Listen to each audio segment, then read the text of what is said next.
उपस्थित हमारे आपके बीच में विशिष्ट अतिथि और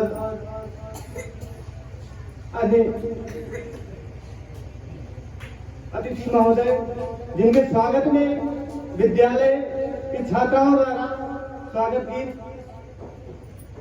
हम चाहेंगे कि विद्यालय की छात्राएं विशिष्ट अतिथि महोदय का स्वागत गीत गा करके स्वागत करें।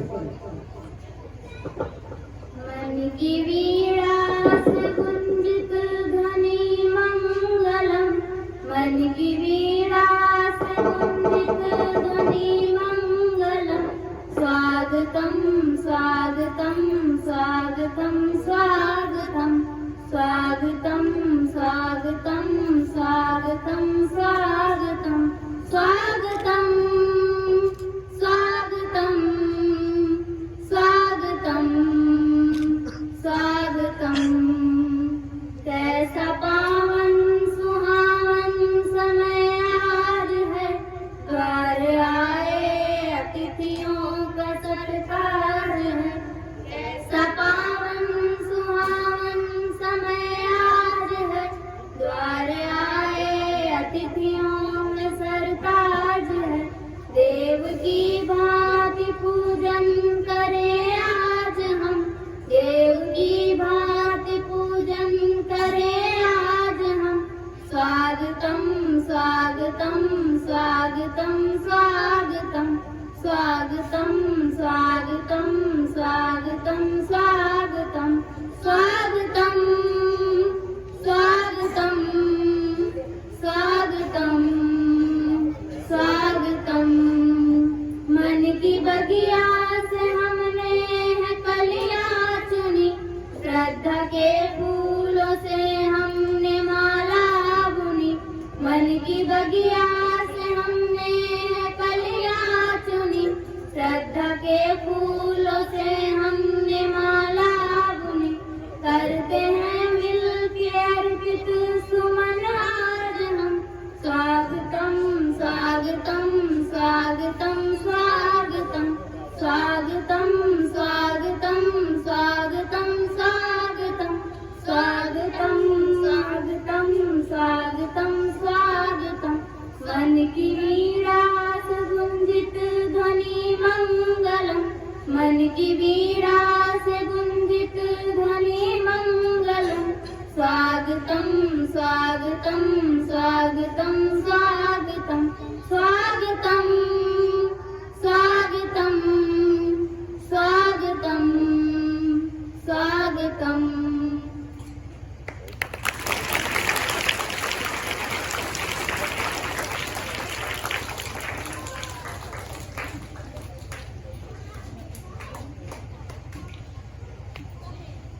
विशिष्ट अतिथि महोदय का बच्चों द्वारा स्वागत गीत के माध्यम से स्वागत।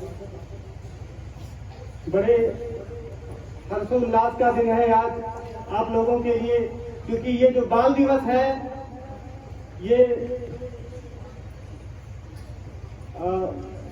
मुख्य रूप से बच्चों के लिए ही मनाया जाता है, क्योंकि ये जो बाल दिवस है ये भारत के प्रथम प्रधानमंत्री माननीय पंडित जवाहरलाल नेहरू का जन्मदिन है। अब इसको बाल दिवस के रूप में क्यों मनाते हैं? क्योंकि पंडित जवाहरलाल नेहरू का जन्म 14 नवंबर सन 1889 में इलाहाबाद में हुआ था, और वो बच्चों से, भारत के युवा लोगों से बहुत प्यार करते थे, क्योंकि उनका मानना था बच्चे जो हैं, युवा जो है, वो हमारे देश का भविष्य है। और जब वो बच्चों से प्यार स्नेह करते थे तो बच्चे भी उन्हें चाचा नेहरू के नाम से जानते थे, बुलाते थे, और उनके जन्म दिवस को बाल दिवस के रूप में मनाया गया। पंडित जवाहरलाल नेहरू जो भारत के प्रथम प्रधानमंत्री रहे, स्वतंत्रता आंदोलन में उन्होंने बढ़ चढ़ करके भाग लिया, और जब 1947 को देश आजाद हुआ तो भारत के प्रथम प्रधानमंत्री बने। कहने का मतलब देश की बागडोर को संभाला। देश की बागडोर उनके हाथों में आई क्योंकि उनके अंदर देश को संभालने की कला थी और ऐसी स्थिति थी देश की जब उन्होंने देश को संभाला और मुल्क को उन्नति की ओर अग्रसर किया। तो आज हम उनके जन्म दिवस को बाल दिवस के रूप में मनाते हैं और उससे भी हर्ष की बात है कि हमारे बीच में सूरतगंज चौकी के चौकी इंचार्ज महोदय विशिष्ट अतिथि हमारे आपके बीच में मौजूद है और हम सबसे चाहेंगे कि 2 शब्दों के द्वारा बच्चों को संबोधित करें।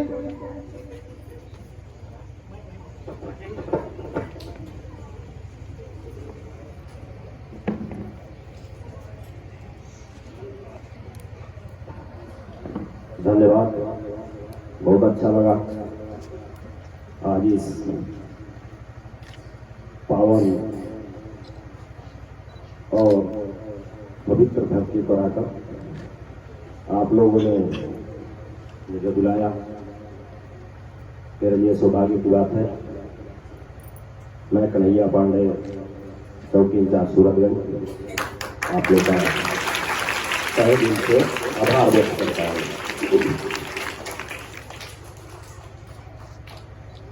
बच्चों, अभी आप लोग जिस स्टेज पे हो, यानी कि जिस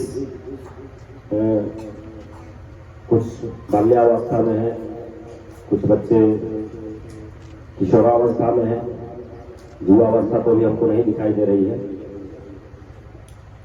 तो बाल्यावस्था होती है, लेकिन जो बच्चे किशोरावस्था में प्रवेश कर रहे हैं, ये समय थोड़ा सा बहुत और होता है, क्योंकि वो न बाल्यकाल में होते हैं न ही युवा वर्ग में होते हैं। तो ये समय थोड़ा सा आप लोग को, ये बिल्कुल पीक आवर इसको बोलते हैं, इसमें अपने आप को आप लोग संभालोगे तो मेरे हिसाब से आपका टारगेट जो रहेगा उसको आप जरूर पूरा कर लोगे।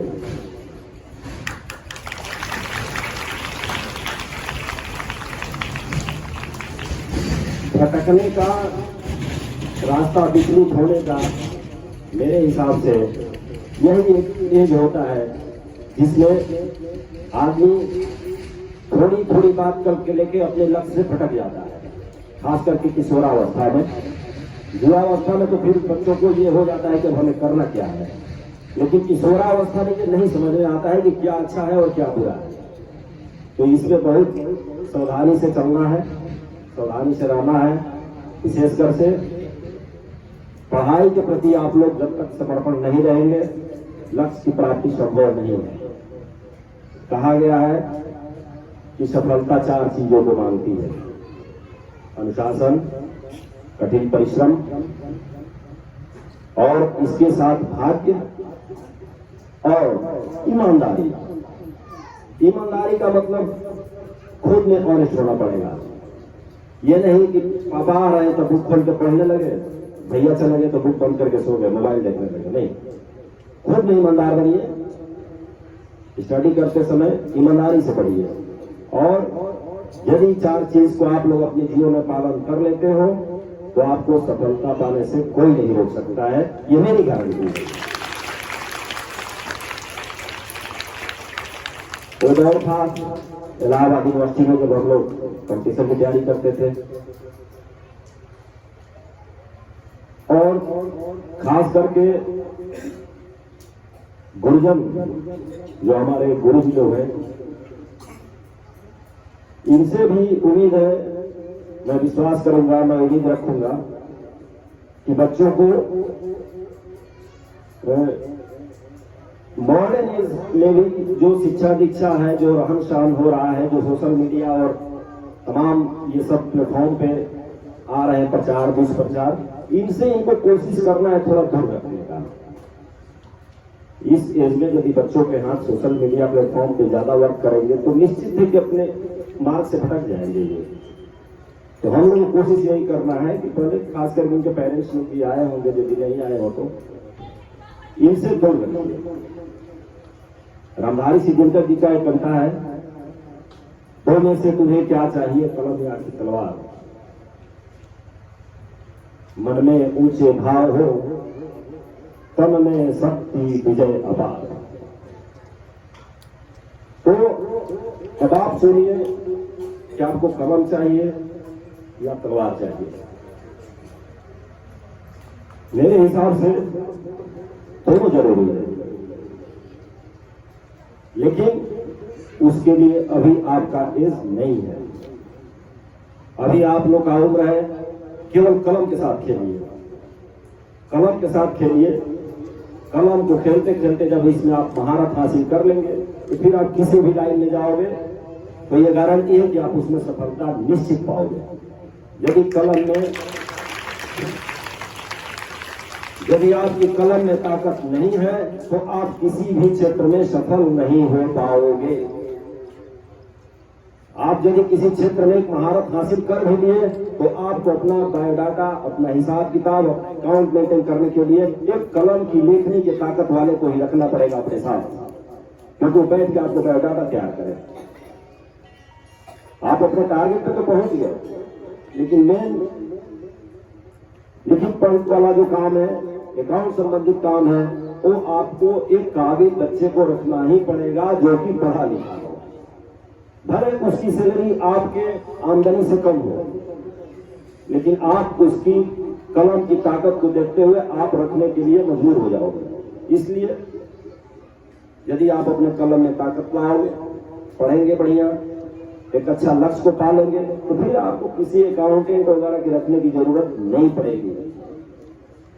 तो मैं पुनः इसी शब्दों के साथ आप लोग का फिर एक बार आभार व्यक्त करता हूं कि आप लोगों ने इस पवित्र भूमि पर मुझे आमंत्रित किया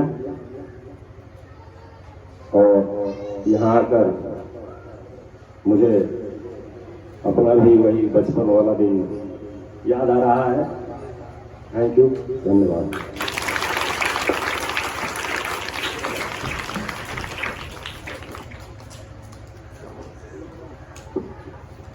हम चाहेंगे तालियों के साथ स्वागत किया जाए। सर ने अपने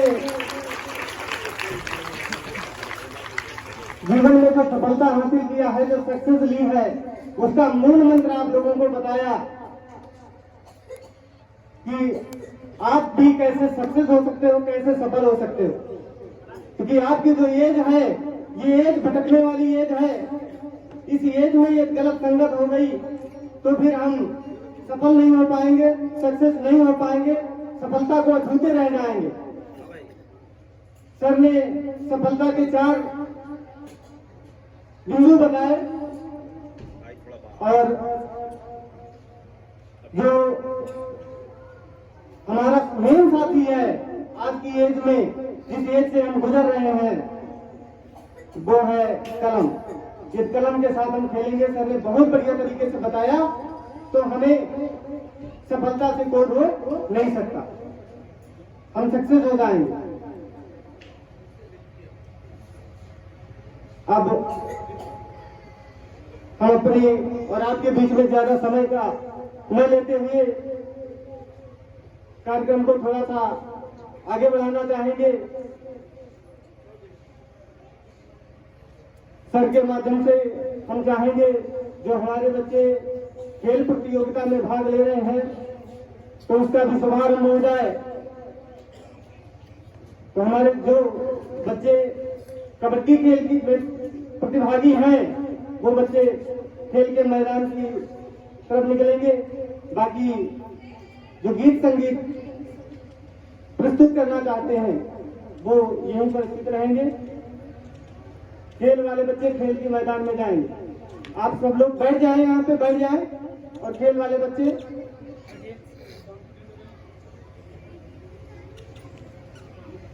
हम्म।